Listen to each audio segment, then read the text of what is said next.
It's Wednesday. The socks tell us it is Wednesday. Keep them here instead. Yeah, shorter path. Science. Okay, so I guess probably would have originally done this science on Monday. If we were doing this in school, we would have led with this lesson, as it's kind of a bit of an introductory lesson in some ways to the rainforest. I don't know why I say it like that. I'll try not to again. So science. There's a PowerPoint. I think I'll put this video up on the website before the PowerPoint, so you see this and then the PowerPoint. The challenge in the PowerPoint is to figure out how a particular animal survives in the rainforest. It uses the jaguar as an example. It breaks down why what the jaguar can do, stuff to do with its body, its abilities, the kind of thing it's able to do, is able to survive in the rainforest, and it gives you some ideas of some other animals you can research as well in the same way.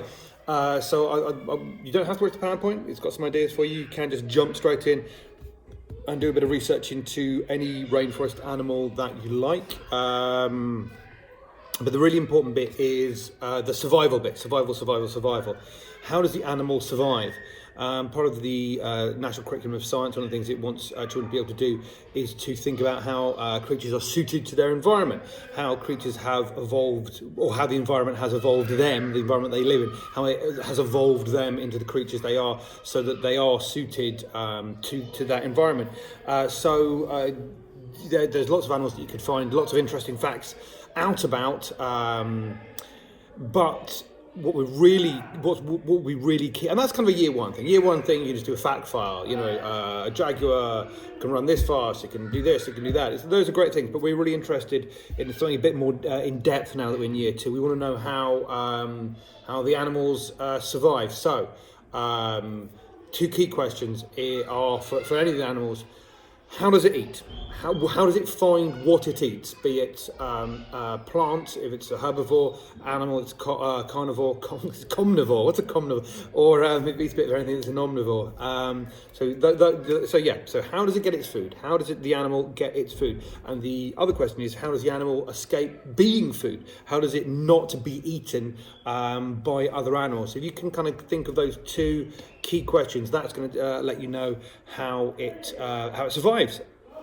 So you can write that up in your exercise book, and the reason this is on Wednesday and not on Monday is because you could use the computing lesson from yesterday and do this, the stuff you find out about, in a couple of PowerPoint slides, or in a Word doc, to get a picture of the animal in the middle and do some text around it. Obviously you don't have to, but I wanted to get the weather stuff out there on Monday, so you'd have a full week or more even of checking out the weather.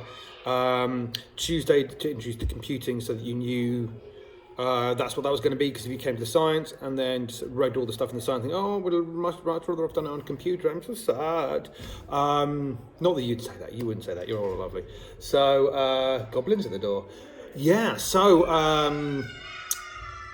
what you find out, goblins are distracting. What you find out, put in, either write it up in your exercise book, or do it in a computer PowerPoint. So we're really interested in knowing, how does the animal survive?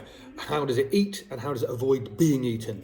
Let's not worry about any of the human elements about deforestation and hunters and stuff like that. I think, probably we'll touch on that within the topic, but let's just keep this sort of animal on animal rather than how they avoid humans. So there you go. Science.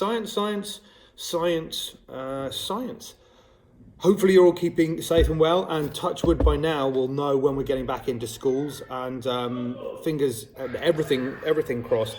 Hopefully we'll be seeing you very soon. So take care, everybody, and we will see you when we see you.